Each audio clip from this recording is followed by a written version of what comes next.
Hello，各位朋友，大家好，欢迎来到跨界茶话间，我是你们的阿峰。今天要讲的这个故事，我保证你听到最后，保证嘴角会上扬，但心里面又浮现出一句：哇靠，原来是这样。我们今天要聊一个你绝对猜不到的人，最近出现在民视8点档好运来里面，竟然不是演员，也不是歌手，更不是你想象当中的那种政商名人，而是一位开口就能够看穿你八字命盘的。我现在不能说太多，你自己想想，谁有本事不用剧本，只靠天眼就能杀进8点档的演员阵容来？来，我们慢慢讲，你先猜猜看。这几年台湾的戏剧圈越来越会玩，不只找大咖演员回锅，歌手跨界演戏，现在连命理师都来凑一家。事情是这样的，最近播的火热的民视8点档好运来，你应该知道吧？那部戏感情纠葛、家庭戏码、人生转折，样样来。不过这一次他们居然脑筋动到了一个从来没有演过戏的老师头上。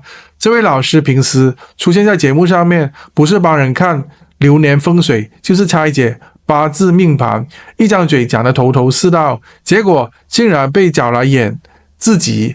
等等，谁会有这么大面子叫动这位老师出山？嘿嘿，说到这里，我就要卖个关子了。你还记得一位笑起来眼睛弯弯、主持功力一流、唱歌又好听的女艺人吗？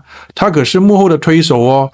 有没有印象？一位曾经主持过无数风水节目、声音温柔侧铿锵、气质带点妈妈味的女星锦文，没错，就是她。原来谢元锦老师能够客串好运来，完全是锦文一手促成的。这一出戏有一段剧情是讲剧中角色佳敏妈妈想帮小孩合八字，导演才刚说这一段，锦文脑中就灵光一闪，马上想到了谢老师。他也不啰嗦，直接打电话问老师，你要不要来玩玩看？你猜老师怎么回？竟没想太久，马上就答应了。他说好，我来玩。哇塞，这太快了！说真的，一般人要邀这种命理大师出场，不讲酬劳，不提条件，根本是不可能的任务。不过这背后可不是只是交情而已，还是一段常年合作的默契基础。这段默契到底从何而来呢？又怎么延续到戏里？嘿嘿，听下去你就知道了。原来早在好运来之前，锦文跟谢元锦老师就搭档主持过长达数年的风水命理节目，那种你一句我一句，观众听了拍手叫好的节奏，就是这样培养出来的。锦文后来还笑着说，我们根本心电感应啦，我一开口，老师就知道我要接什么，超像读心术的啦。这种默契放在戏剧里面简直像是天衣无缝。但是你以为老师就这样顺利演出？没这么简单。虽然讲命理对谢老师来说简单的像呼吸一样自然，但演戏要背台词，要戏动作，这对他来说可是一大挑战。他自己也坦白，要我讲八字，我可以讲3天3夜，但要我讲一整段台词，真的会紧张死。更妙的是，锦文这个时候居然变身成虎妈，拉着老师一直在化妆间对词。老师，我讲这句，你就要接那句，这样对，差点没把老师对的想逃跑了。这样的现场会不会很尴尬？还是说，其实他们已经默默的变成了最可爱的组合呢？讲到这里，我忍不住想问，到底这个命理师演自己有什么难的？不就是把自己平时的样子搬到镜头前吗？但偏偏就这么难。演戏不只是做自己，还要成为角色。命理老师本来就是讲话有条理，看事情深远，但8点档有很多夸张情绪、剧情起伏，还有突如其来的对白转折，这些对于从来没有演过戏的人来说，比算命还难。再说，观众对于8点档的要求也越来越高了，你一不小心演得太生硬，就会被骂出戏，尴尬癌发作。但谢老师这一次不止没出糗，反而让观众惊呼：那不是电视上面那个算命的老师吗？他演得还不错耶！这是怎么办到的？有人说是景文引导，有人说是老师自己努力，有人更说其实这一切早就有铺排。你觉得呢？这里不得不提一个有趣味的小细节，听到谢老师在拍摄当天还带了一大包招财小物到现场，什么貔貅、开运、水晶、平安符。演戏归演戏，职业病还是改不了。现场工作人员还偷偷说，他边背台词边捻佛珠，我们真的有感动到哦。哈哈，果然命理师连拍戏都不忘了摆好风水，调好气场。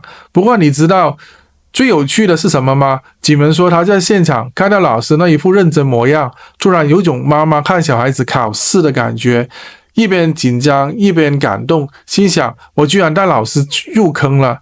从主持搭档到剧中对戏，这两个人的友谊已经远远超过节目拍档的范畴。那么他们之间到底是什么样的情谊？老师为什么愿意毫无酬劳就来帮忙？背后会不会有什么我们不知道的秘密？来，真相的时间到了。你以为这只是单纯的友谊吗？错了，这背后其实藏着一个传承的故事。原来轩辕锦老师当年刚出道的时候，就是被一位前辈从电视节目引进媒体圈，从此走上了命理大师的路。他一直记得当年有人拉他一把的感觉。这一次景文邀他客串，其实就像他用行动还愿，他要把这份被拉拔的感谢回馈给下一代。那景文呢？他说自己主持多年，很多时候内心都很迷茫，很多方向也是老师点醒他。这一次能带老师走进戏剧世界，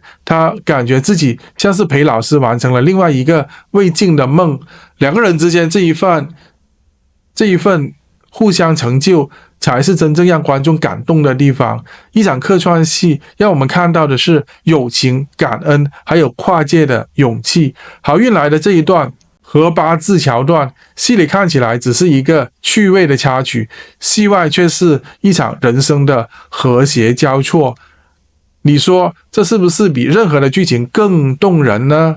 这段故事说穿了，是一种愿意为对方付出的情谊。在娱乐圈这个竞争激烈、人情冷暖分明的地方，这样的故事其实是非常罕见的，也让我们明白，不论你是命理师还是演员，只要有人真心牵你的手，你也会勇敢的走上那一条不熟悉的路，因为信任比命盘更准。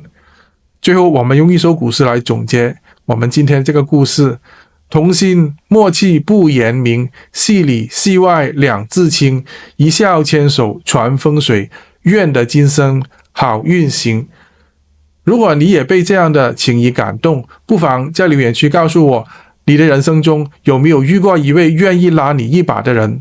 也别忘了加入我们的跨界茶话间的会员频道，支持阿峰持续为大家带来更多温暖、趣味还有深度的故事。还有记得按下视频下方的感谢键，用行动帮我们打打气。